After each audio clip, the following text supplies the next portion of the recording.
गुरुर्ब्रह्मा गुरुर्विष्णू गुरुर्देवो महेश्वरः गुरुः साक्षात् परब्रह्म तस्मै श्री गुरवे नमः। हरि ओम तत्सत। ब्रह्मानंदे योगानंद हे प्रकरण सुरू आहे आणि आपल्याला काही श्लोकांनंतर आनंदाच्या म्हणूया आपल्याला काही व्याख्या आपल्या पुढे येणार आहे। त्या व्याख्यांचा अभ्यास करताना आपल्याला एकच लक्षात ठेवायचंय, जरी विषयानंद विद्यानंद अशी प्रकरणं जरी आपल्या समोर आली तरी सुद्धा आपल्याला आनंद नावाची गोष्ट जी आहे ती मात्र एकमेव अद्वितीयच असते, एवढाच विचार आपल्याला यातून पक्का करायचा आहे। बराच वेळ म्हणजे या 77 श्लोकापर्यंत झोपेचा खूप विचार केलेला आहे। झोपेमध्ये मिळणारा आनंद हा नकारात्मक आनंद आहे, म्हणजे अज्ञानातनं मिळणारा आनंद आहे अशा पद्धतीने, आणि झोप झाल्यावरही आपल्याला जी आनंदाची वृत्ती धारण होते त्याच्यामध्ये एक आळस असतो। या 77व्या श्लोकामध्ये आळसाचा विचार मांडलेला आहे। आणि आनंद झाल्यावर म्हणजे उदाहरणार्थ ध्यानाभ्यासाचा आनंद झाल्यावर म्हणजे ध्यानाभ्यासाने आनंद प्रगट झाल्यावर माणसाच्या वृत्ती प्रफुल्लित होतात। तसं इथं काही झोपेतनं माणसाची वृत्ती जाग झाल्यावर प्रफुल्लित होत नाही। त्यामुळे त्या झोपेनं उठल्यानंतर जे काय आनंदाचं आपल्या पुढे प्रगटीकरण होतं त्याच्यामध्ये आळस असतो। आणि म्हणूनच इथे शंका विचारली गेली आहे, मग आळसाने माणूस कृतार्थ होईल? तर मग पुढे त्याच्यावरही उत्तर दिलेलं आहे की मग श्री गुरूंची आणि संतांची आवश्यकता काय, या अभ्यासाची आवश्यकता काय। आता ते उत्तर मात्र हा 78व्या श्लोकाचा विषय आहे। आणि 78वा श्लोक असं सांगतोय की शंका अगदी योग्य आहे, पण ज्यातील सुख ब्रह्मसुख आहे ते ब्रह्म जर त्यांना अनुभवून समजले तर ते खरोखर कृतार्थ होतील। पण गुरु व शास्त्र वाचून असा अनुभव कोणाला येणार?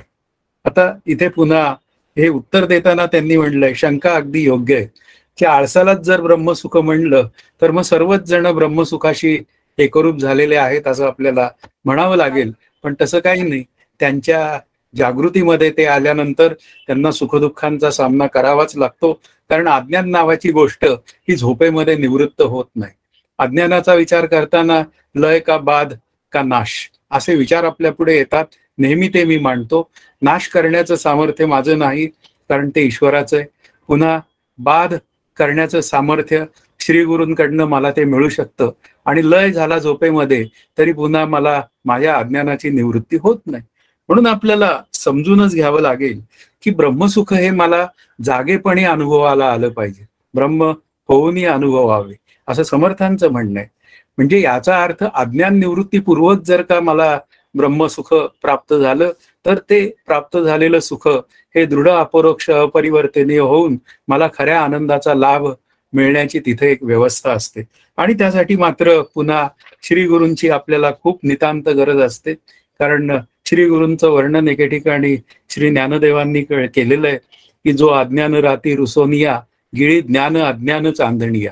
म्हणजे श्री गुरु आपल्याला ते ज्ञान आणि तत्सापेक्ष अज्ञान आणि तत्सापेक्ष झालेलं ज्ञान, आता अज्ञान मला काही कळत नाही आणि तत्सापेक्षतेने झालेलं ज्ञान मी आत्मा आहे असं, आणि त्या ज्ञानाचाही शेवटी सहजावस्थेमध्ये झालेला विलिनीकरणाचा भाग असा जो विचार सगळा आहे तो गिळी ज्ञान अज्ञान चांदणियाचा आहे।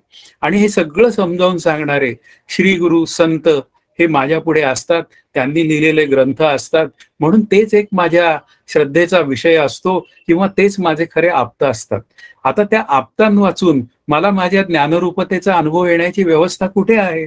म्हणून इथे काय आहे, हा जो शुद्ध विचार आहे तो जर का माझ्या अंतःकरणात बिंबवायचा असेल तर तो मला जागृतीमध्ये विचार केला पाहिजे।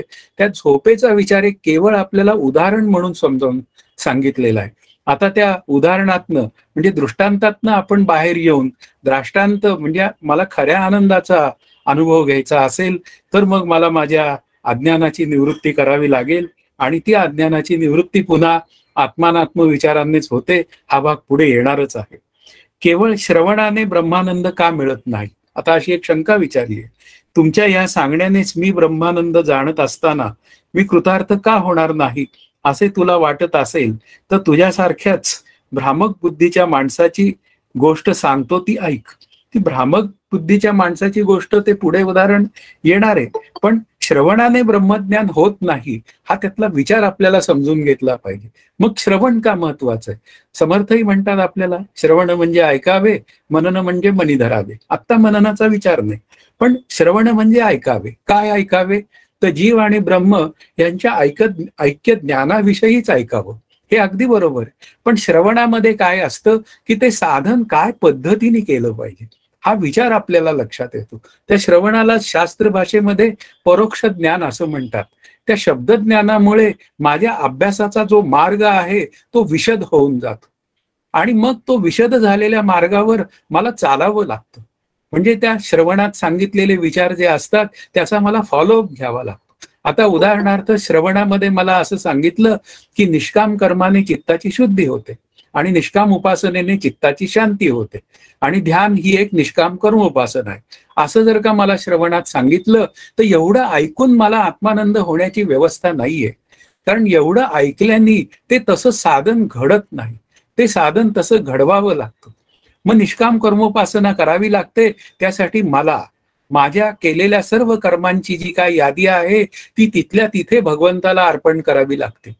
जिथे जिथे मला ते कर्म मी करतो या भावातनं अहंकारातनं तयार करतं, म्हणजे माझ्या अंतःकरणात अहंकार तयार करतो, तिथे तिथे मला जागरूक राहून मी ते सर्व कर्म भगवंताला अर्पण केलं पाहिजे, कारण भगवंत या कर्माचा मुख्य कर्ता आहे.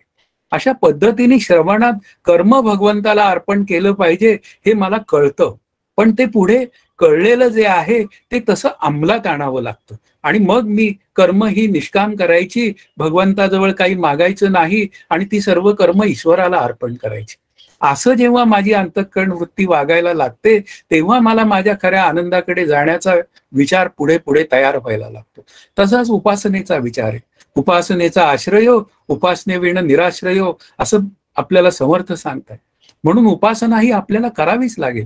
त्याने माझी अंतःकरण वृत्ती शांत होते आणि मग ते श्रवणात मी जे ऐकलेलं आहे तो आत्मानात्म विचार जो आहे तो माझ्या अंतःकरणात ठसतो आणि ठसल्यानंतर जेव्हा जेव्हा माझी कृती बिघडते तेव्हा तेव्हा आंतरिक कृती आणि पुन्हा या कर्माच्या संदर्भातली कृती या दोन्हीही ठिकाणी मी या श्रवणाचा लाभ जो आहे तो घेऊ शकतो. म्हणून श्रवणाने आत्मज्ञान होते असं जर का म्हणलं तर आपल्याला लक्षात ठेवावं लागेल मध्ये आत्मानात्म विचाराने अज्ञानाची निवृत्ती होऊन अशा पद्धतीने आपल्याला ते विचार पूर्ण करावे लागतात. म्हणून श्रवणामध्ये परोक्ष ज्ञानाची व्यवस्था आहे आणि त्यामुळे अपरोक्ष ज्ञानाकडे जाण्याचा मार्ग माझा प्रशस्त होतो. सूर्य उगवला की अनेक वाटा दिसतात आपल्याला. आता अनेक वाटा दिसल्या, ज्ञानदेवांचंच उदाहरण आहे, तरी कुठल्या वाटेने मी त्या शिखरावर जाऊन पोहोचेल याचा विचार मला करावा लागतो. आता श्रवणामध्ये या वाटेने गेला तर अर्धा तास लागतो, तिथे बोर्ड लिहिलेले आहेत असं समजूया आपण. त्या वाटेने गेला तर 1 तास लागतो, आणखीन एक तिसरी वाटे त्या वाटेने गेला तर 10 मिनिटात जातो. पण इथे असं आहे 10 मिनिटाच्या वाटेवरनं जाताना तिथे खूप निसरडे रस्ते आहेत आणि त्या निसरड्या रस्त्यांवरनं चालता चालता जर सावधानता नसेल तर मध्येच मरण्याची व्यवस्था आहे लगेच. नंतर दुसरा जो मार्ग आहे तो 20 मिनिटात जातो, त्याच्यामध्ये निसरडे रस्ते आहेत पण जरा त्या पहिल्यापेक्षा कमी आहेत. आणि तिसरा जो मार्ग आहे ना तो फार छान आहे, त्याच्यात निसरडेपणाच नाहीये. रस्त्याची निवड मला करावी लागते. श्रवण मला एक्झॅक्टली निवड करायची व्यवस्था तयार करतो आणि त्या श्रवणातनं मी निवड करू शकतो की मला कोणता योग्य रस्ता आहे आणि त्या रस्त्याने मी जाऊन आपल्या इच्छित स्थळी पोहोचू शकतो. म्हणून श्रवण हा नकाशा आहे. आपल्याला श्रवण हा मार्ग आखून देतो आणि त्या आखलेल्या मार्गावर मात्र मी चाललो पाहिजे. म्हणून श्रवण सुद्धा गुरुमुखातनच आवश्यक असतं, कारण वरच्या ओवीचा संदर्भ श्री गुरु या संदर्भाशी आहे. म्हणून गुरुमुखातलं श्रवण जे आहे ते माझ्या भ्रामक बुद्धीची जी काय अंतःकरणातील भ्रामक बुद्धीची व्यवस्था आहे ती उखडवून टाकतं आणि मला माझ्या खऱ्या आनंदाकडे घेऊन जातं. म्हणून इथे काय आहे, केवळ श्रवणाने ब्रह्मज्ञान मिळत नाही, पण श्रवण ब्रह्मज्ञानास हेतू आहे, म्हणजे कारण आहे. हे आपल्याला तेवढंच लक्षात घ्यावं लागेल, कारण श्रवण जर केलं नाही नीट तर मला माझ्या आनंदाकडे जाण्याचा मार्ग हा प्रशस्त होण्याची कुठेच व्यवस्था नाही. भ्रामक बुद्धीच्या माणसाची गोष्ट आता मात्र इथे समजावून सांगतात. जो 4 वेद जाणतो त्याला मी धन देईन.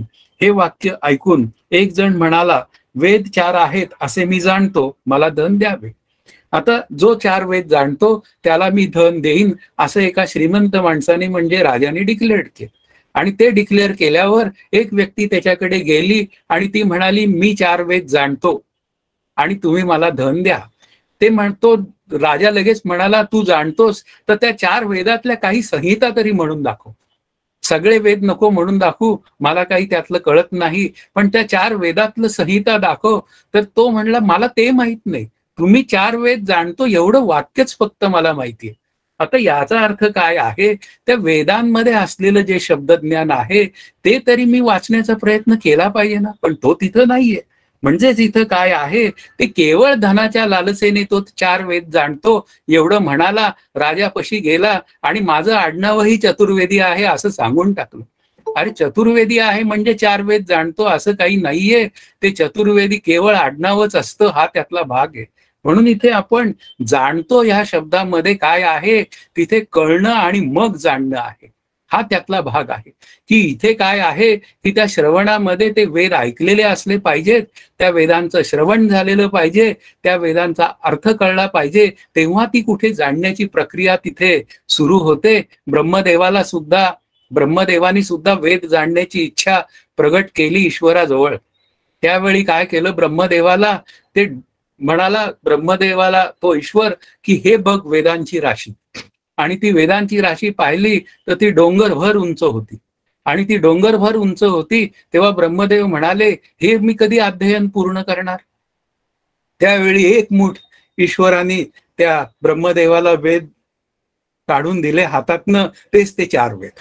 आता एक मुठीच्या वेदांमध्ये हे 4 वेद पाहायला गेलं ना तर केवढं मोठं ते लिखाण आहे, हे ज्याचं त्यांनी पाहावं. आपल्याला एक पान वाचलं तर त्यातली 10 वाक्य नीट लक्षात राहत नाही. म्हणजे याचा अर्थ काय आहे की आपण 4 वेद जाणतो या शब्दाचा अर्थ आपल्याला समजला पाहिजे. जाणण्यामध्ये अर्थ आहे, त्यामागे वागण्याची एक प्रक्रिया आहे, या सगळ्यातनं जाणण्याची प्रक्रिया पूर्ण होत असते. म्हणून इथे काय आहे, भ्रामक बुद्धीचा माणूस केवळ शब्दज्ञानाने जाणतो असं म्हणतो, पण वास्तवात त्यांनी काही जाणलेलं नसतं. आता पूर्व पक्षाची प्रतिक्रिया जी आहे ती 81व्या श्लोकाचा भाग आहे. हा फक्त वेदांची संख्या जाणतो, वेद संपूर्ण जाणत नाही, असे जर तुला म्हणायचे असेल तर तूही ब्रह्म संपूर्ण जाणत नाहीस.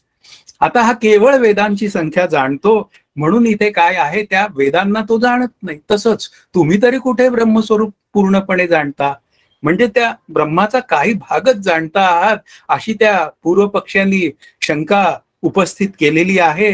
आणि त्या उपस्थित केलेल्या शंकेचं उत्तर आता आपल्या उत्तर पक्षाने द्यायला सुरुवात केलेली आहे. उत्तर पक्ष असं म्हणतो, ब्रह्म निरंश आहे, ज्ञान कमी जास्त असणे शक्य नाही. माया व 82व्या श्लोकाचा विचार आहे, माया व माया कार्याचं स्पर्श नसलेले अखंडैक रस व अखंडानंद अशा ब्रह्मात काही शिल्लक उरते, काही उरत नाही, अशा कल्पनांना वावच कुठे आहे. आशेष शब्दाविषयी बोलणं चाललंय आणि आशेष शब्दाचा अर्थ संपूर्ण आहे. म्हणून इथे काय आहे, ब्रह्म निरंश आहे, त्याचे अंश पाडता येत नाही. अंशांशी भाव ब्रह्मस्वरूपामध्ये नाही. म्हणजेच याचा अर्थ उदाहरण द्यायचं झालं तर 4 आणे हा रुपयाचा अंश आहे. म्हणजे सावयव साकार वस्तूंमध्ये अंशांशी भाव हा सिद्ध होतो.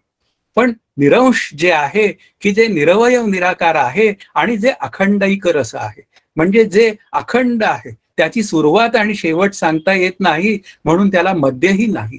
असं जे काय अजर आणि अमर असलेलं ब्रह्म आहे, त्याचा आणि या मायेचा स्पर्शही नाही. कारण बोलायची भाषा जेव्हा तयार होते तेव्हा ते म्हणतात, अगाचे झालेची नाही तयाची वार्ता पुससी काही. आता जे झालेलं आहे ना ते सगळं माया कार्य आहे. आता त्या जगत आणि हे माया कार्य रूपाने भासत असलेलं जगत, आता हे सगळं माया कार्य असल्यामुळे त्याचा ब्रह्मस्वरूपाला स्पर्श पण नाहीये. ब्रह्म चेतन आहे, माया जड अचेतन आहे, दोघं एकमेकांना कसे काय ओळखणार. मुख्य मुद्दा काय आहे की इथे ओळखायचं असेल तर समान सत्तेत असावं लागतं. पण इथे ब्रह्माची सत्ता जी आहे ती अबाधित आहे आणि ती अखंड आहे, ती निरपेक्ष व्यापकतेने आहे, तिच्यामध्ये सापेक्षता नाहीये. मायेमध्ये असलेल्या प्रत्येक वस्तूची सुरुवात आहे आणि तिला मध्य आहे आणि त्याचा शेवट आहे. उदाहरणार्थ माझं आयुष्य आहे, मग जेव्हा ते आयुष्य संपतं तेव्हा त्या आयुष्याची सुरुवात झालेली असते, त्याचा मध्य असतो आणि त्याचा शेवट असतो. अशा पद्धतीने शेवट झाल्यावर मध्य कळतोच. किंवा एखादी वस्तू आहे, एखादी म्हणूया एक मेट्रो बस आहे, त्या मेट्रोमध्ये आपण मोठ्या 3 बोगी आहेत, मग त्यांची एक लांबी आहे, त्या मेट्रोची एक सुरुवात आहे, त्या मेट्रो ट्रेनची शेवट पण आहे. म्हणजे अशा पद्धतीने या माया कार्याला सुरुवात आणि शेवट असते, पण अखंड भेद शून्य असलेलं जे ब्रह्म आहे त्याच्यामध्ये कुठलाही व्यवहार होत नाही. म्हणून त्याच्या संबंधी एकदा ज्ञान झालं तर ते ज्ञान मात्र कमी जास्त नाहीये. जगातल्या पदार्थांविषयीचं ज्ञान एखाद्या वेळी कमी जास्त प्रमाणात असू शकेल, की आता एखादी गोष्ट जेवढ्या प्रमाणात मला आता कळलेली आहे ती एखाद्याला कमी प्रमाणात कळलेली असेल, किंवा त्याला जास्त प्रमाणात कळलेली असेल, मला कमी प्रमाणात कळलेली असेल. ते सगळं बोलणं आहे ते होणाऱ्या ज्ञानाविषयी आहे. पण जे असणारं ज्ञान जे आहे, ब्रह्मज्ञान जे आहे, ते मात्र अखंड आहे. ब्रह्मज्ञान झालं की झालंच, म्हणजे तिथे काही भागच नाहीये. ते दृढ अपरोक्षत्वानी होणं हाच त्यातला महत्वाचा भाग आहे. आणि तो सिद्ध झाला की मग ब्रह्मज्ञान झालं तर ब्रह्म होऊनही अनुभवावे, हा त्यातला भाग आहे. ब्रह्म एकमेव अद्वितीय आहे. आणि हे जे होणारं ज्ञान आहे ते केवळ त्रिपुटीतलं आहे. ते ज्ञाता ज्ञान नेय या स्वरूपात कळतं. म्हणून इथे या होणाऱ्या ज्ञानाविषयीचा विचार आणि असणाऱ्या ज्ञानाविषयीचा विचार हे दोन वेगळ्या गोष्टी आहेत. पुढे आता प्रतिक्रियेचे उत्तर देताना विचारलेला प्रश्न हा 83व्या श्लोकाचा विचार आहे. तू केवळ शब्द वाचतोस की त्यांचा अर्थही लक्षात घेतोस? जर शब्दच वाचत असशील तर त्यांचा अर्थ तसाच राहून जातो. म्हणजे इथे श्रवणाचा विचार करायची वेळ जेव्हा येते तेव्हा तू शब्द वाचतोस का अर्थही लक्षात घेतोस? म्हणजे मुख्य मुद्दा काय आहे, ते शब्दामागचा अर्थ कळला पाहिजे ना. श्रीगुरूंचं वर्णन काय केलंय, फोडून शब्दाचे अंतर वस्तू दाखवी निजसार, तोची गुरु माहेर अनाथांचे. फोडून शब्दांचे अंतर म्हणजे ते प्रत्येक शब्द जे आहे त्या शब्दाची फोड करतात, त्याचा अर्थ सांगतात. अंतर शब्दाचा अर्थ असा सुद्धा घेता येतो. आणि अशा पद्धतीने अर्थांतर हे झालंच पाहिजे. आणि जोपर्यंत अर्थांतर होत नाही त्या वाचनाला पारायणाचा दर्जा येतो. म्हणजे वाचायला सुरुवात होते, त्या पारायणामध्ये अर्थाला कधीही बघायचं नसतं. ते पारायण दिवसभरात काय ज्या ओव्या असतील, 7 दिवसात पारायण करायचंय ज्ञानेश्वरीचं, मग काय आहे ते 7 दिवसात ज्ञानेश्वरीचं पारायण पूर्ण झालं का? पारायण पूर्ण झालं, पारायण पूर्ण. आणि आजच आमच्या ज्ञानेश्वरीचा अभ्यास संपन्न झाला, आम्हाला 3.5 वर्ष लागली अभ्यास करायला. म्हणजे याचा अर्थ काय झाला की त्या आणि तरीही पूर्ण आम्ही अभ्यास केलेला आहे असं आमच्या अंतरात अजिबात नाही. म्हणजे याचा अर्थ काय आहे, त्या अर्थांतर कुठपर्यंत जायला पाहिजे, तर अज्ञानाची निवृत्ती होऊन ज्ञानप्राप्तीपर्यंत जायला पाहिजे. अर्थांतराचा उपयोग काय आहे? अर्थांतराचा उपयोग अज्ञानाची निवृत्ती करणारा आहे. ब्रह्मसुखाचं प्राप्ती करून देणारं एकही साधन नाही, कारण ब्रह्मसुख असतची असेल. जे मुळात आहे आणि आहे आणि आहे अशा पद्धतीने बोललं जातं, ते सुख जर मला कळून घ्यायचं असेल तर माझ्या अंतःकरणात असलेलं जे अज्ञानाचं सावट आहे ते मला दूर करावं लागेल. आणि ते अर्थांतरातनं दूर होतं, नुसत्या वाचनाने दूर होत नाही. आमचे श्री गुरु तेच सांगतात सतत की अरे बाबा रे, तू अभ्यास कर, अभ्यास कर, अभ्यासे प्रगट व्हावे, नाहीतर झाको नसावे, हा समर्थांचा दणका आहे. अशा पद्धतीने विचार आहे. आपल्याला अभ्यास हा सतत केला पाहिजे. केलेलं ते प्रत्येक वेळी करत राहिलं पाहिजे. केलेची करावे असं म्हणलेलं आहे की जे मी वाचन करतो ते वारंवार वाचन केलं पाहिजे. मी नेहमी म्हणायचो श्री गुरूंना, आता माझी ज्ञानेश्वरी वाचून झाली, आता मी काय वाचू? अरे तू परत ज्ञानेश्वरीच वाच. म्हणजे काय आहे, ती एक ज्ञानेश्वरीचं सखोल चिंतन झालं 8-10 वेळा तर मी माझ्या खऱ्या ज्ञानरूपतेकडे जाण्याची, म्हणजे अज्ञान निवृत्तीपूर्वक आत्मानात्म विचार करण्याची सवय अंतःकरणात तयार होते. आणि तो साधक असा स्पष्टपणे आनंदाशी एकरूप होतो. हा त्यातला महत्वाचा भाग आहे. म्हणून इथे काय आहे की फार मोठी बोलणी नाहीयेत, आपल्याला अर्थांतर करण्याशिवाय पर्याय नाही. म्हणून इथे काय आहे की तू केवळ जे शब्द वाचतो त्याचा अर्थही लक्षात घेतोस काय, असं मला श्री गुरु म्हणतात. आणि मग श्री गुरु जेव्हा मला सांगतात त्याचा अर्थ समजून, तेव्हा मी माझ्या खऱ्या ज्ञानरूपतेचा प्रवास करू शकतो. आता 84व्या ओवीमध्ये भाषा आणखीन पुन्हा सांगितलेली आहे. शिवाय केवळ व्याकरण ज्ञानही पुरेसे नाही. व्याकरण 84व्या श्लोकाचा विचार आहे. व्याकरणावरून अर्थ कळला तरी साक्षात्कार होत नाही, म्हणून हे भल्या माणसा बुद्धी कृतार्थ होईपर्यंत श्री गुरूंची सेवा कर.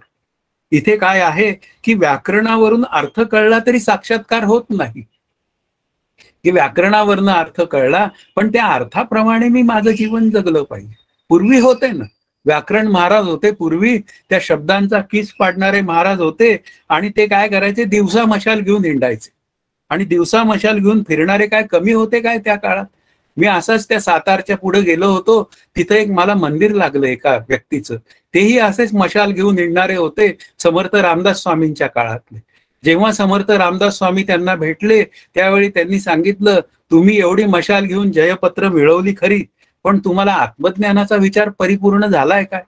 पण ती व्यक्ती अत्यंत सोज्वळ होती, त्या व्यक्तीच्या लख प्रकाश पडला आणि त्यांनी समर्थांचे पाय धरले. गुरु महाराज, इथे आता तो विषय आलेला आहे. गुरु महाराज, तुम्ही मला ज्ञानरूपतेचा विचार करा. नंतर ज्ञानरूपतेचा त्यांनी उपदेश केला, अनुग्रह केला आणि ते आत्मरूप झाले. मुख्य मुद्दा काय आहे, त्यांनी ती मशाल पेटवलेली होती ना, ती पाण्यात जाऊन विझवून टाकली, त्या मशालीला परत हात नाही लावला. ते आपल्याला हेच समजून घ्यायचंय की व्याकरण भाषा शास्त्र हे मला काही परिपूर्ण करू शकत नाही. त्यातून जे अर्थ झालेले आहेत तयार, त्या अर्थांच्या मागोवा घेतला पाहिजे. म्हणून तिथे साधन हे खूप महत्वाचं आहे. समर्थांचं तेच म्हणणं आहे की साधन करायलाच पाहिजे. श्रवण म्हणजे ऐकावे किंवा मनन म्हणजे म्हणी धरावे. श्रवण मनन निजध्यास, प्रचितीने बाणता विश्वास. तिथे प्रचिती या शब्दामध्ये साधन आहे की तो मला आनंदाचा अनुभव घ्यायचा असेल तर अज्ञानाची निवृत्ती झाली पाहिजे आणि त्या अज्ञानाच्या निवृत्तीतनं आनंदाची प्राप्ती होते. म्हणून इथे काय आहे, त्या श्रोत्रिय ब्रह्मनिष्ठ आणि दयाळू अशा श्री गुरूंना मी शरण जावं लागतं. आणि तनुमनु जीवे चरणासी लागावे, अगरवताही करावे दास्य सकळ. कारण इथे सेवा करायला सांगितलेली आहे. तेथ सेवा हा दारवंठा असं म्हटलेलं आहे श्री ज्ञानदेवांनी, की सद्गुरूंची सेवा ही अंतःकरणाची शुद्धी आणि शांती घडवते. आणि मग त्यांनी सांगितलेले जे आत्मानात्म करण्याचे विचार ते साधनापूर्वक व्हायला लागतात आणि मी माझ्या खऱ्या आनंदाकडे जायला सुरुवात करू शकतो. म्हणून इथे काय आहे, त्या सुखरूप होण्यासाठी आपल्याला एकच उपाय आहे, ते म्हणजे श्रीगुरु. श्रीगुरूंशिवाय तरुणोपाय नाही. त्यांच्या बुद्धीने चाललं पाहिजे, त्यांच्या चरणी मी माझी बुद्धी गहाण टाकली पाहिजे. तेव्हाच माझ्या खऱ्या आनंदाचा विकास हा होण्याची तिथे व्यवस्था आहे. आता पुढे 85वा जो श्लोक आहे तो असं सांगतो, यापुढे निर्निमित्त विषयरहित सुखाबद्दल सांगत आहे. म्हणजे त्या अस्सल सुखाचा विचार आता इथे 85व्या श्लोकात सांगतायत. आता ही चर्चा पुरे. कुठली चर्चा? की आनंद प्राप्त करून घ्यायचा असेल तर नुसत्या शब्दज्ञानाचा उपयोग नाही, त्याप्रमाणे मी माझं जीवन जगलं पाहिजे, त्या मार्गावरनं मी मार्गस्थ झालो पाहिजे आणि श्री गुरु सेवा केली पाहिजे. श्री गुरु कृपेशिवाय आनंदाचा लाभ नाही, ही काळ्या दगडावरची रेघ. पुढे म्हणतायत, आता ही चर्चा पुरे. ज्या ज्या वेळी विषय नसताना सुख असते त्या त्यावेळी ते मागून पुढे चालू राहून अल्पकाळ टिकणारे ब्रह्मसुखच असते. आता विषय रहित सुखाचा विचार आपल्या अंतःकरणात झाला पाहिजे आणि तोही जागेपणी, झोपेत नको. झोपेत विषय रहित सुख आहे पण त्या सुखातनं थोडासा आळशीपणातनं आलेल्या सुखाचा अनुभव आहे. पण खऱ्या सुखाचा अनुभव मला जर घ्यायचा असेल तर जागृतीत माझी अंतःकरण वृत्ती शांत झाली पाहिजे. आणि ती अंतःकरण वृत्ती जर शांत झाली तर मला तिथे अल्पकाळ का होईना त्या अस्सल सुखाचा अनुभव येतो. आणि असा अस्सल सुखाचा अनुभव तो अभ्यासातनं आलेला पाहिजे. म्हणजे निष्काम कर्मोपासना, आत्मानात्म विचार, तत्वम पदार्थ शोधन, श्रवण मनन निदिध्यासन अशा सगळ्या अभ्यासपूर्वक विचारातनं जर का तो अल्पसुख आनंदाचा अनुभव आलेला असेल तर तो अस्सल आनंदाचा अनुभव मला तो रेंगाळणारं सुख अंतःकरणात तयार करतो. ती एक फ्रॅक्शन ऑफ सेकंद तयार झालेली अंतःकरणातली सुखाची वृत्ती ती माझा संपूर्ण दिवस आनंदात घालवते. म्हणजे याचा अर्थ काय आहे, ती जागेपणी अभ्यास करून निर्मित झालेली जी काय आनंदाची अंतःकरण वृत्ती आहे ती अंतःकरण वृत्ती टिकाऊ असते. पण झोपेतली जी काय आनंद घेऊन वृत्ती तयार झालेली असते सकाळी उठल्यावरची, ती अज्ञानयुक्त असल्यामुळे काही कालानंतर निघून जाते. म्हणून इथे काय आहे की ते सुख अल्पकाळच असतं. हे मान्य आहे, अगदी फ्रॅक्चर ऑफ सेकंदच असतं, पण त्याचा संस्कार हा दिवसभर मला प्लेझंट सरप्राईज सारखा असतो. आणि असं माझं जीवन कायमचं प्लेझंट झालं पाहिजे. म्हणजे कुठलाही प्रसंग येऊ, प्रसंग भलं तसा असो, नाहीतर प्रसंग पाहिजे तसा असो, मला अनुकूल असो नाहीतर प्रतिकूल असो, पण माझी अंतःकरण वृत्ती शांतच आहे. आणि जिथे शांतता आहे तिथे आत्माकार आहे, म्हणजे आत्मस्वरूपाची व्याप्ती आहे, हा त्यातला भाव आहे. म्हणून इथे ती वृत्ती परत काम करण्यासाठी नवीन तयार होते आणि त्यामुळे ते सुख तिथे अल्पकाळ असतं आणि ते सुख कायमचं टिकावं अशी अपेक्षाही नाहीये. कारण आमचे महाराज हे कायम आनंदात असतात. अरे कायम आनंदात असले तर ते व्यवहार काय करतात? सगळं करतात. अरे मग सगळंच करतात तर ते बाधितानुवृत्तीने करत असतात हे मला कळत कसं नाही? 2% बाधितानुवृत्ती तिथे स्वीकारावीच लागते, कारण कर्म हे माणसाला चुकतच नाही. म्हणून ती वृत्ती अल्पकाळच टिकते. एवढा विचार आपल्या लक्षात आला. ही निर्निमित्त असलेली जी विषय रहित सुखाबद्दलची जी भाषा आहे ती केवळ ती अज्ञानाची निवृत्ती होऊनच तयार होते. हा आपल्याला एवढा विचार कळला म्हणजे स्पष्ट झाला. पुढे आता 86व्या श्लोकाचा विचार असं सांगतोय, ब्रह्मानंदातील विषयानंद. आता पुढे आता प्रकरण न्यायचं आहे. ते असं सांगतायत, अपेक्षित विषय लाभून त्यांची इच्छा शांत झाली असता मन अंतर्मुख झाल्याने त्यात आनंदाचे प्रतिबिंब पडते, त्याला विषयानंद असे म्हणतात. आता थोडंसं विषयानंदाचं प्रकरण आता पुढे येणार आहे, त्याची थोडीशी व्याप्ती सांगायला सुरुवात केली की इथे ब्रह्मानंदातील विषयानंद जो आहे तो आपल्याला विषय जर का एखादा आपण भोगायला गेलो आणि तो विषय जर मला अनुकूल झाला तर त्या अनुकूल विषयाच्या निमित्ताने माझी अंतःकरण वृत्ती शांत होते आणि त्यामुळे मला त्या आनंदाचा अनुभव येतो. खरं तर अंतःकरण वृत्ती शांत झाल्यामुळे तो आनंदाचा अनुभव आलेला असतो. पण काय झालं, माझी अंतःकरण वृत्ती असं म्हणते की विषयामुळे आनंद झाला, म्हणून त्याला ब्रह्मानंदे विषयानंद हा असा एक विचार मांडलाय. म्हणजे विषय भोगण्याच्या निमित्ताने माझी अंतःकरण वृत्ती शांत झाली. वास्तवात आनंद तोच आहे. पाहायला गेलं तर तो आत्मानंदच आहे, ब्रह्मानंदच आहे, फक्त तो निर्विषय नाही. निर्विषय नाहीये या शब्दाचा अर्थ तो त्या विषयांमुळे आलेला आहे असं जे माझं म्हणणं आहे. त्यामुळे मला त्या आनंदाचा जो लाभ आहे तो अल्पकाळ मिळतो. आपल्याला कुठल्या आनंदाची अपेक्षा आहे तर ती पदार्थ निरपेक्ष आनंदाची अपेक्षा आहे. ब्रह्मानंदामध्ये जेव्हा विचार करायची वेळ येते तेव्हा ती पदार्थ निरपेक्ष आनंदाची अपेक्षा असते. आणि पदार्थ निरपेक्ष आनंदाची अपेक्षा असेल तर विषय मला विषयांमध्ये मिळणारा जो आनंद आहे तो तोच आहे, पण तो विषयांमुळे झाला ही जर माझी अंतःकरण वृत्ती असेल तर तिथून त्या अंतःकरण वृत्तीतला थारा जो आहे तो मला बाजूला करावा लागेल. म्हणून इथे काय आहे ते आत्मसुख विषयाच्या निमित्ताने मिळते, म्हणून आपण त्याला ब्रह्मानंदातील विषयानंद असं म्हणतो. पण वास्तवात आनंद असा जर का त्याचा विचार करायची वेळ आली तर आनंदामध्ये कुठेही कॅटेगरी नाहीये. आनंद हा केवळ ब्रह्मानंदाचाच भाग आहे. फक्त माझी अंतःकरण वृत्ती तो आनंद काय पद्धतीने मिळवित आहे ह्याच्याशी जास्त निगडित आहे. पुढे असं म्हणतायत, आनंद केवळ 3 प्रकारचा असतो. तो 87व्या श्लोकाचा विचार आहे. ब्रह्मानंद, वासनानंद, विषयानंद या 3 शिवाय या जगात कोणताही आनंद नाही. आनंद अनेक प्रकारे प्रगट होतो आणि त्याला आपण पुढे आनंद असं लावू शकतो. ब्रह्मानंदे विषयानंद, ब्रह्मानंदे योगानंद, म्हणजे जो आपल्या पुढे विषय येईल त्याप्रमाणे लावू शकतो. पण त्यातला आनंद नावाचा जो विचार आहे ना तो मात्र कायम एकच आहे. म्हणून इथे काय आहे की ब्रह्मानंद, वासनानंद, विषयानंद अशी नावं दिली गेलेली आहेत, पण त्यातला आनंद नावाचा जो विचार आहे तो मात्र एकच आहे.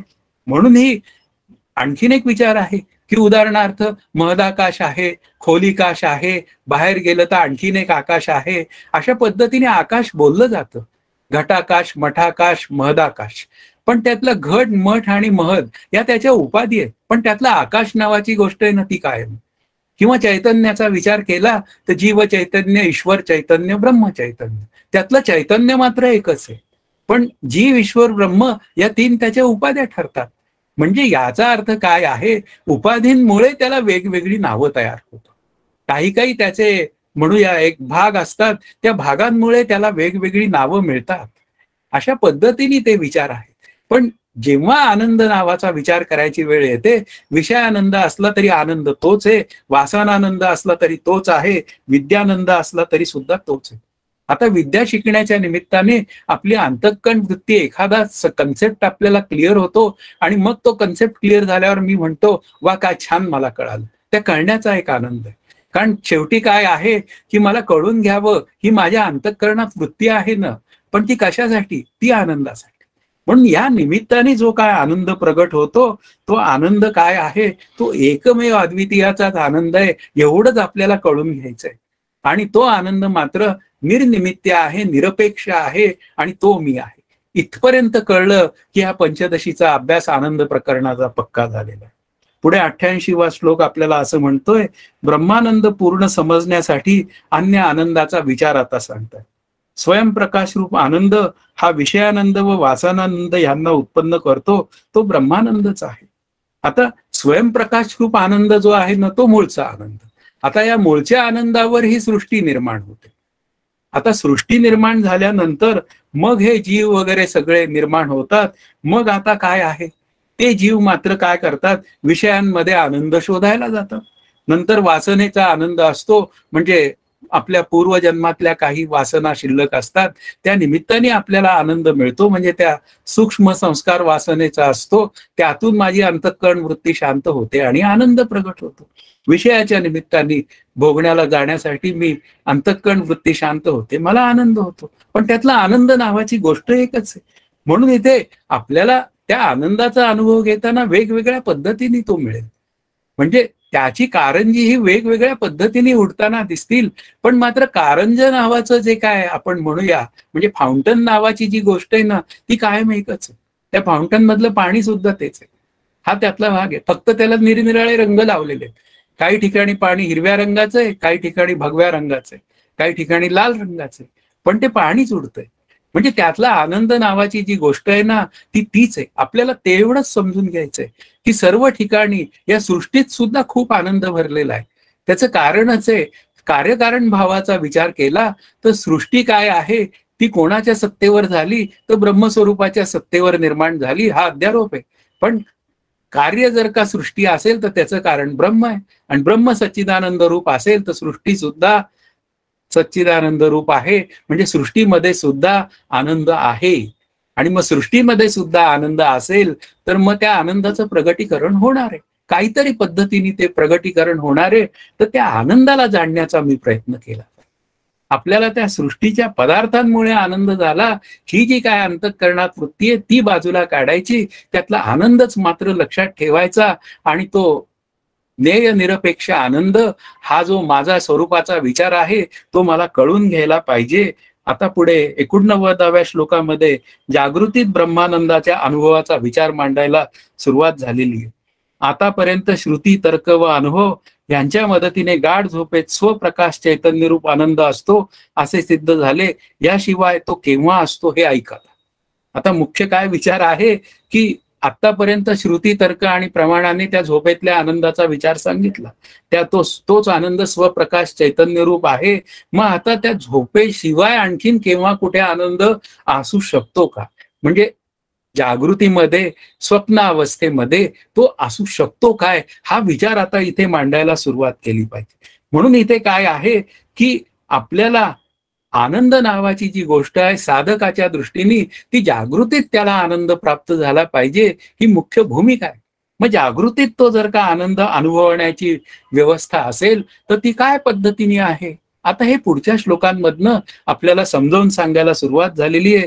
म्हणून 90वा श्लोक सांगतो, सुषुप्तीशिवाय जीवाच्या अन्य दोन अवस्था आहेत.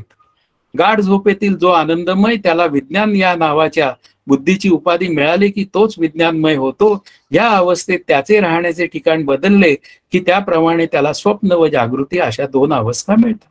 आता गाढ झोपेत जो आहे तो आनंदमय कोशात जातो, पण जेव्हा त्याला जागृती येते तेव्हा तो विज्ञानमय कोशात येतो. आणि विज्ञानमय या शब्दाचा अर्थ बुद्धिमय कोशात, म्हणजे तो जागृतीत येतो. आणि त्या बुद्धीने तो ते सगळं जाणायला लागतो. सकाळी उठल्यावर तो म्हणतो हे पदार्थ हे आहेत, ते पदार्थ ते आहेत, मला आता चहा हवा, त्याच्या आधी दात घासले पाहिजे. आता हे सगळे विचार जे बुद्धीचे चालू झाले ते जागृतीचे विचार. त्यानंतर त्या झोपेमध्येच त्याला स्वप्न पडतं आणि त्या स्वप्नामध्ये काय आहे तिथे त्याला म्हणूया स्वप्न कळतं, असं भाग आहे त्याच्यामध्ये.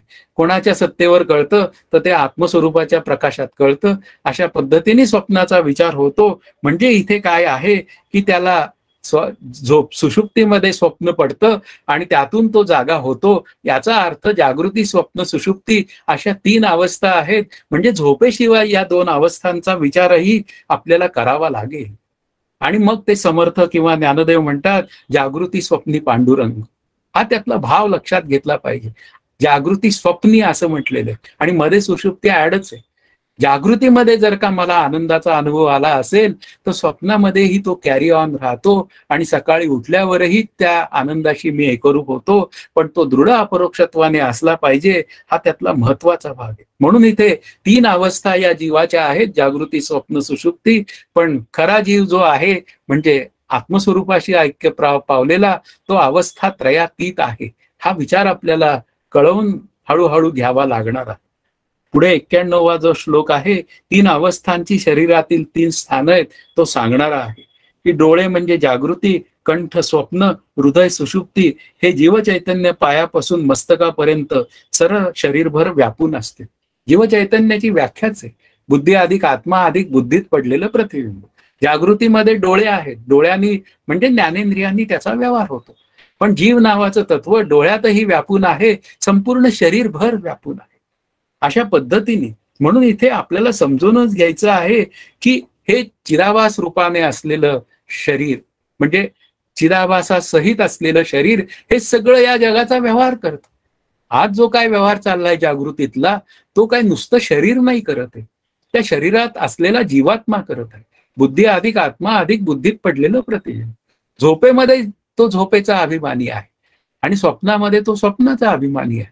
पण हे सगळे व्यवहार जे चाललेले आहेत ते सगळे व्यवहार जर का आत्मस्वरूपाच्या चैतन्याच्या सत्तेवर चाललेले आहेत तर मग काय आहे ते जीवचैतन्य संपूर्ण शरीरभर व्यापून असतं, एवढा विचार करायला पाहिजे.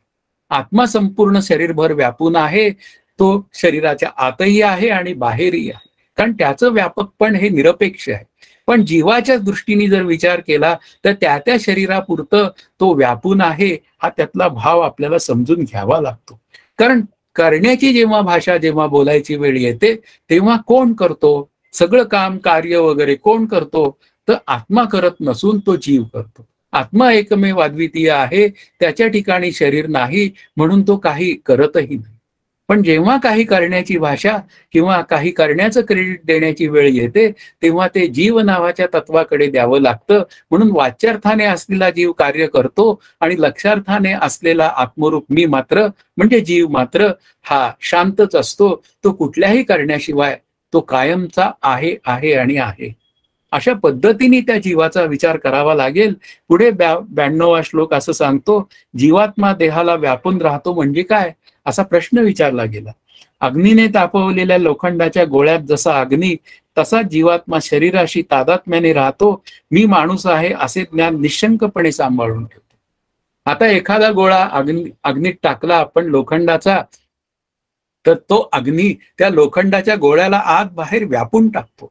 तसंच हे जे काय जीवात्मा म्हणजे जीव नावाचं जे तत्व आहे, बुद्धी अधिक आत्मा अधिक बुद्धीत पडलेलं प्रतिबिंब, ते संपूर्ण शरीरभर राहतं आणि संपूर्ण शरीरभर राहून मी माणूस आहे, माझं नाव उदयकुमार घायाळ आहे, मी अशा ऑफिसमध्ये काम करत होतो, मी सध्या आता चिंतन मांडत आहे, अशा पद्धतीने तो बोलत राहतो. म्हणजे याचा अर्थ काय आहे, हे ज्ञान निशंकपणे तो सांभाळून ठेवतो. म्हणजेच काय आहे, त्या जीवात्म्याला शरीर हे नाव मिळतं. म्हणजे इथे काय आहे, जीवात्म्याला आणि त्या शरीराचा दोघांचा एक तादात्म्य संबंध आहे.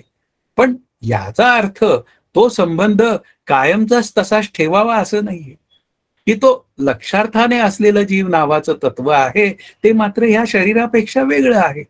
कारण बुद्धी अधिक आत्मा म्हणताना तो जो आत्मा आहे तो एकमेव अद्वितीय आहे असा तो त्यातला विचार आहे.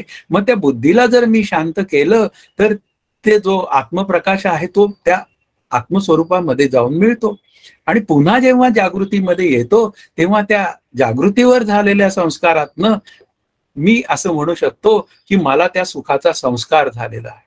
म्हणजे इथे काय आहे की ते जे काय मी माणूस आहे असं ज्ञान जे काय सांभाळून ठेवतो ते खरं होणारं ज्ञान आहे, पण त्या होणाऱ्या ज्ञानामागे असणाऱ्या ज्ञानाचा विचार आपल्याकडनं केला गेला पाहिजे. मी मागं म्हणालो होतो की मला माझ्या श्री गुरूंनी सांगितलं, तुला राहावं, नंतर तुला कळावं, तुला प्रत्येक गोष्ट सुखाकडे घेऊन जाणारी असावी, या 3 प्रेरणांचं तू मूळ शोधायचा प्रयत्न कर. आणि हे मूळ शोधायचा प्रयत्न हा माणूस करत असतो, पण ते श्री गुरूंच्या म्हणण्याप्रमाणे जर माझं मूळ म्हणजे ब्रह्मसुख हे जर का शोधण्याचा प्रयत्न केला तर मी त्या योगानंदाकडे जाऊ शकतो. हा त्यातला महत्वाचा विचार आहे. आता पुढे 93व्या श्लोकाचा विचार आहे, जीवात्माच देह आहे या भ्रमाचे परिणाम काय. त्याला उदासीनता, सुख व दुःख अशा 3 अवस्था मिळतात. सुख व दुःख प्रारब्धानुसार मिळतात व उदासीन अवस्था स्वाभाविक आहे.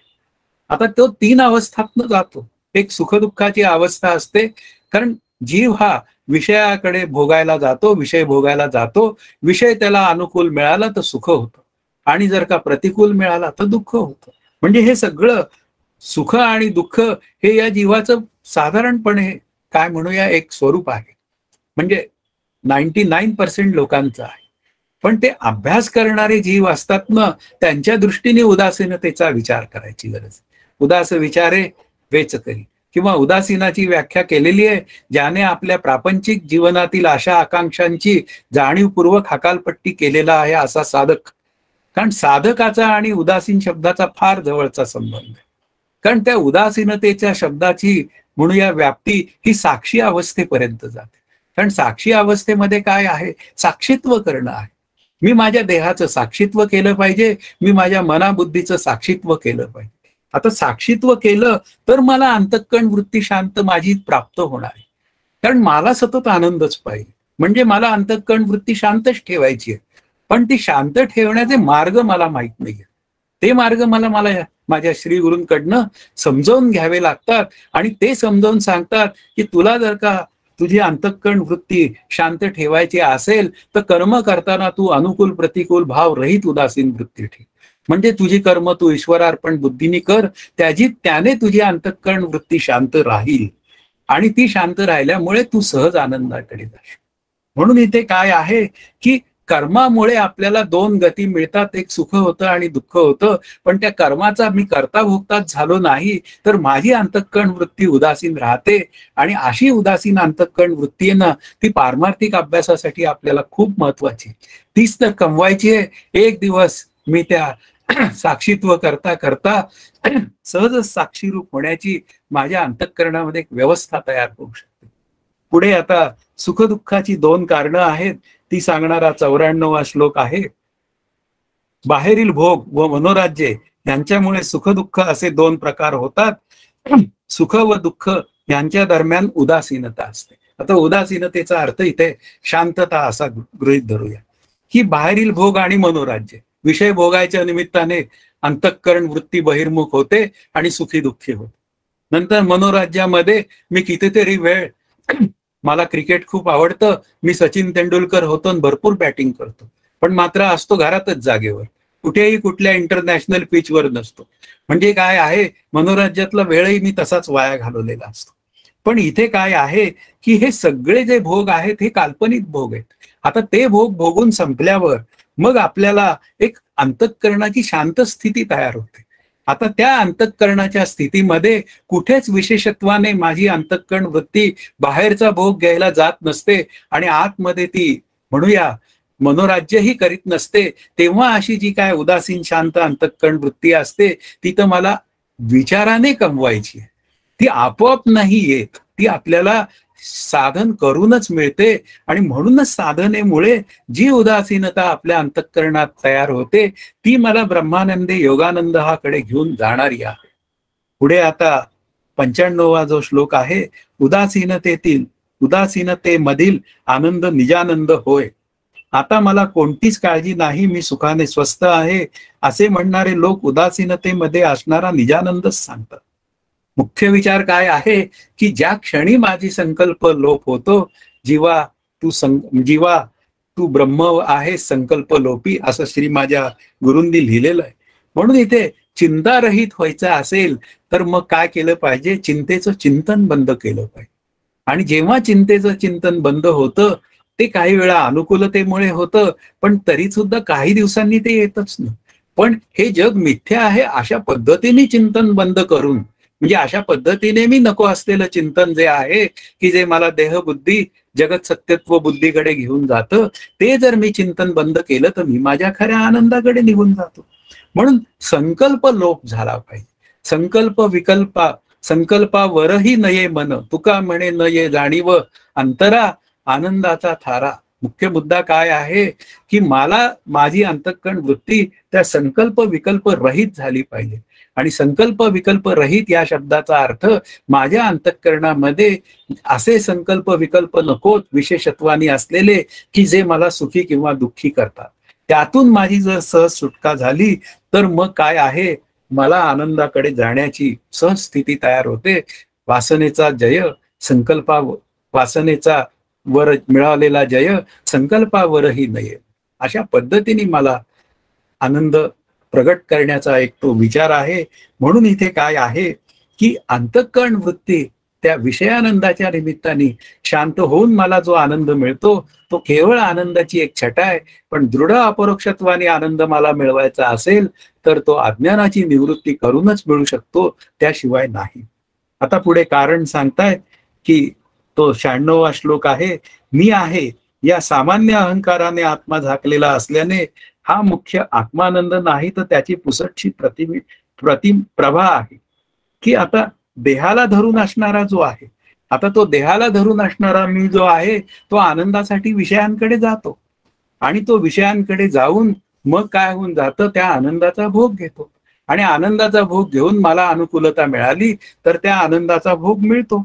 म्हणजे इथे काय आहे, की आपल्याला त्या वासनेचा जो विचार आहे, की मी देवदत्त हा विशेष अहंकार असून मी आहे या देहाला धरून असलेला सामान्य अहंकार आहे. म्हणून मी मला विशेषत्वाने काही जाणायला लागलो की अहंकार होतो. त्यातून जर माझं कौतुक झालं की बरं वाटतं, त्यातून जर मला पुन्हा कोणी कौतुक केलं नाही तर मला दूर होतं. म्हणजे मी सामान्य अहंकारात राहायला काय हरकत आहे, की मी देह आहे हा सामान्य अहंकार आहे, पण आता पुन्हा तोही थोडासा घातकच आहे. त्यातून मग मी आत्मा आहे हा अहंकार तयार व्हावा अभ्यासात, आणि नंतर तोही अहंकार पुसला जावा. तो खऱ्या आनंदाकडे घेऊन जाणारा विचार आहे. म्हणून इथे काय आहे, ते वासना या शब्दाचे अनेक अर्थ आहे. स्मृती ज्ञान वगैरे हे ते भ्रम अज्ञान इच्छा प्रवृत्ती अपेक्षा बरेच अर्थ लिहिलेले.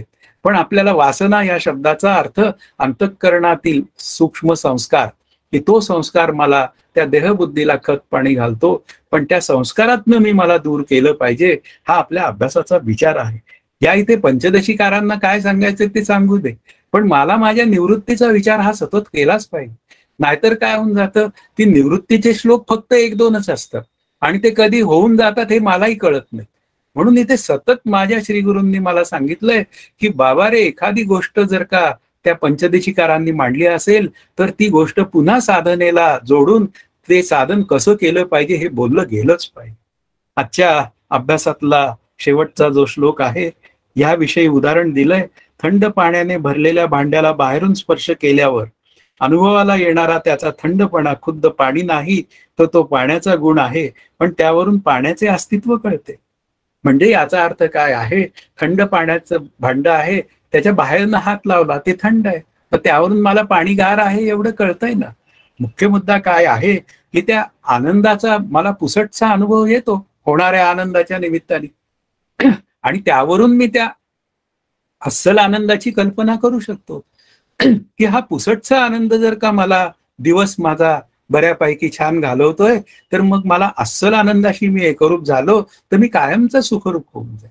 म्हणून इथे आपल्याला निजानंद जो आहे तो पुसटचा नको, तो मात्र कसा पाहिजे तर तो प्रदीर्घ पाहिजे. प्रदीर्घ म्हणजे किती, तर दृढ पाहिजे, अपरोक्ष पाहिजे, म्हणजे साक्षात पाहिजे, आणि पुन्हा कसा पाहिजे, अपरिवर्तन, त्यामध्ये बदल नको असा. म्हणून इथे काय आहे, की तसाच संकल्प लोप व अहंकाराचा विसर पडू लागला की बुद्धिवृत्ती अधिकाधिक सूक्ष्म होऊन त्या निजानंदाला पुसटचा स्पर्श करते. म्हणजे बुद्धी शांत होते आणि तो चिदाभास त्या आत्मस्वरूपाशी एकरूप होतो. त्याचा संस्कार परत बुद्धीवर उमटतो आणि तो खऱ्या निजानंदाचा लाभ आहे, पण तो अभ्यास करून मिळाला. मी अभ्यास करून जर तो आनंदाचं प्रगटीकरण माझ्या अंतःकरणात झालं तर ते खरं प्रगटीकरण आहे. त्यालाच आपण ब्रह्मानंदे योगानंद हा असा विचार मांडूया. आता आपल्या अभ्यासाचे श्लोक संपलेले आहेत, तर आज इथे आपण थांबूया. जय जय रघुवीर समर्थ. हरि ओम तत्सत. श्री पांडुरंगाय नमः. नमस्कार सर. नमस्कार. एक मिनिट. 86 आणि 87 जो श्लोक आहे त्याच्यामध्ये असं आहे की ब्रह्मानंद, वासनानंद, विषयानंद या 3 शिवाय या जगात कोणताच आनंद नाही असं सांगितलंय. ब्रह्मानंद तो निखळ स्वरूपाचा आणि शाश्वत असतो ना सर, आणि मग त्याच्यात वासना, विषय वगैरे हे कसं काय? हे कल्पित रूपाने आलेले भाग आहेत ना. आता हा हा हा ब्रह्मानंद निखळ आनंद आहे, पण निखळ आनंद जेव्हा विचार करायची वेळ येते त्यावेळी आपल्याला हा आनंद कोणत्या तरी अपेक्षेने बोलावा लागतो. म्हणजे विद्यानंदाच्या अपेक्षेने आणि मग आपल्याला समजावून सांगता येतं की विद्येच्या निमित्ताने जो आनंद होतोय ना तो खरा ब्रह्मानंदच आहे. पण त्या विद्यानंदाचा जर मला अहंकार झाला तर तो आनंद मात्र तो ब्रह्मानंदाच्या तोडीचा नसतो, कारण का तो अहंकाराचा निमित्त आहे. आपल्याला अहंकार नकोय.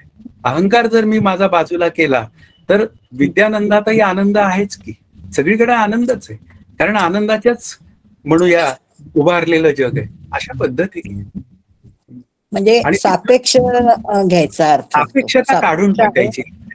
सापेक्षता सांगितली कशासाठी? काढून टाकण्यासाठी. कल्पित रूपाने घ्यायचा तो अर्थ. एवढा कल्पित रूपाने असलेली सापेक्षता मी मांडलं नाही का? ईश्वर चैतन्य, ब्रह्म चैतन्य, जीव चैतन्य. त्यातलं चैतन्य हे आपलं मुख्य आपल्या अभ्यासाचं ठिकाण आहे. मग जीव चैतन्य आहे, पुढे ईश्वर चैतन्य आहे, मग जीव, ईश्वर आणि ब्रह्म अशा मग 3 उपाधी झाल्या. पण त्या कोणाच्या? तर त्या एकाच चैतन्याच्या. अशा अर्थाने त्याचा विचार. त्यावेळेस जर नेटवर्क केल्यामुळं काही ते कळलाच नाही अर्थ, म्हणून विचारला. होणारा जो आनंद आहे ना तो असणाऱ्या आनंदाशी निगडीत आहे. असणार, बरोबर आहे.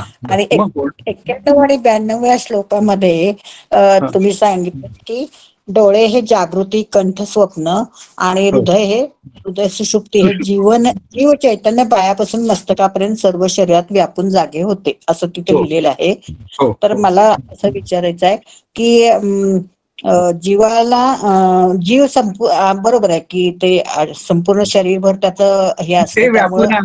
आता एखादा माझा चिमटा काढला हाताला तर लक्षात येतो ना, हो, जीव चैतन्य आहे असा अर्थ. किंवा कोणी मला बोललं तर वाईट वाटतं, किंवा कोणी माझी स्तुती केली तर बरं वाटतं. म्हणजे जीव चैतन्य सर्व शरीर व्यापून आहे. आत्मा काही करत नाही, कारण तो अकर्ता आहे. तर अधिष्ठान त्याचंच आहे ना सर? खरं अधिष्ठान त्याचं आहे. अधिष्ठान त्याच्याच सत्तेवर सगळ्या घटना घडतात, पण तो मात्र नाटक दीपाप्रमाणे अलिप्त आहे. अलिप्त आहे आणि ते मी आहे. म्हणून सगळे व्यवहार करायचे, पण ते व्यवहार मी केले नाही अशा भावात करून मी अलिप्त राहायचे. आणि त्या अलिप्त राहण्याला सहजता आली की झाला ब्रह्मानंद सिद्ध. हा, बस. म्हणजे इथं उदासीनता आली परत. ही उदासीनता अभ्यासातनं आलेली असावी. ती हेकांड पिशी नसावी. धन्यवाद सर. छान छान झाल्या सगळ्यांच्या शंका? थांबूया मग. जय जय रघुवीर समर्थ.